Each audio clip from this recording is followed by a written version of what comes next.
জুলাই গণঅভ্যুত্থানের বয়স যত বাড়ছে ততই সামনে আসছে আওয়ামী লীগের ফেরার রাজনীতি। দলটির পক্ষ থেকে হুমকি ধামকি যেমন আছে, তেমনি রাজনৈতিক বিশ্লেষকরাও এ নিয়ে সরব হচ্ছেন, মতামত দিচ্ছেন। তবে প্রশ্ন উঠছে, কিভাবে মাঠের রাজনীতিতে ফিরতে পারে দলটি?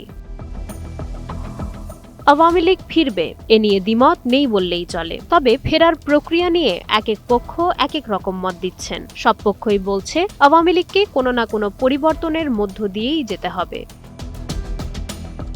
দলটির মাঠ পর্যায়ের অধিকাংশ নেতাকর্মীর অভিমত, টিকে থাকতে হলে আওয়ামী লীগকে সংস্কারের মধ্য দিয়ে জনগণের সামনে দাঁড়াতে হবে। বিতর্কিত নেতৃত্বকে বাদ দিয়ে একটি বিশুদ্ধ ও পরিশোধিত রূপ নিয়েই দলটি রাজনীতিতে ফিরতে পারে। সেক্ষেত্রে তরুণদের যুক্ত করতে হবে, জায়গা ছেড়ে দিতে হবে প্রবীণদের অনেককেই।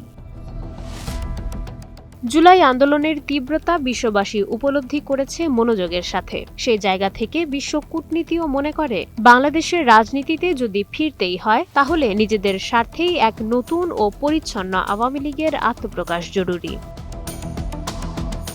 ২০২৬ সালের গণতান্ত্রিক নির্বাচনে জয়ী হয়ে সরকার গঠন করেছে বিএনপি। ক্ষমতার শুরু থেকেই প্রতিটি পদক্ষেপে অত্যন্ত সচেতন নতুন এই সরকার। তারা মনে করে রাজনৈতিক দল হিসেবে আওয়ামী লীগের ফিরে আসার পথ বন্ধ নয়, তবে তার জন্য মানতে হবে সুনির্দিষ্ট নিয়ম। বিগত দিনের অন্যায় ও ভুল স্বীকার করে জনগণের কাছে চাইতে হবে সুস্পষ্ট ক্ষমা।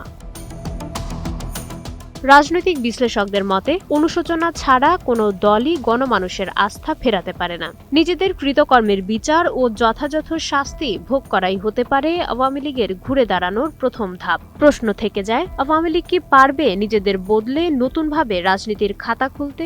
উত্তর লুকিয়ে আছে সময়ের হাতেই।